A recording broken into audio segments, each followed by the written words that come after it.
పవన్ కళ్యాణ్కి వచ్చిన మెజార్టీ.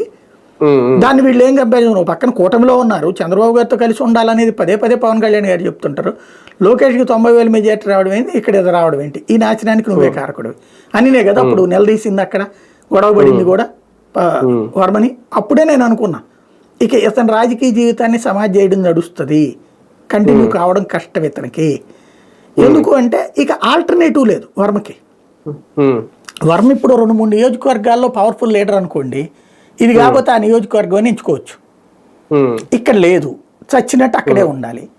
ఇప్పుడు పోనీ అతని మాట ఎవడన్నా వింటున్నాడా? చివరికి అక్కడ ఏమైంది, స్వయంగా నాగబాబే అక్కడ అధికారులతో మాట్లాడి వర్మ ఏమనుకున్నాడు, పవన్ కళ్యాణ్ని గెలిపించేస్తే పవన్ కళ్యాణ్ రాష్ట్ర మంత్రివర్గంలో ఉంటాడు, ఆయన అక్కడ ఉంటాడు, లోకల్ ఎమ్మెల్యేగా నేనే చలామణి అవుతాను అనుకున్నాడు.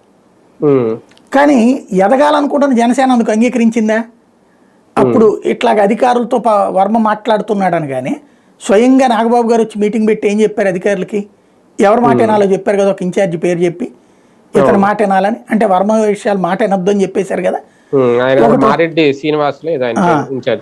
ఆ తర్వాత 1-2 సార్లు జనసేన చెప్పింది కాకుండా తెలుగుదేశం చెప్పింది జరుగుతుండేటప్పుడు గొడవలు జరిగినాయి కదా అక్కడ గుడి దగ్గర అట్లాంటివి.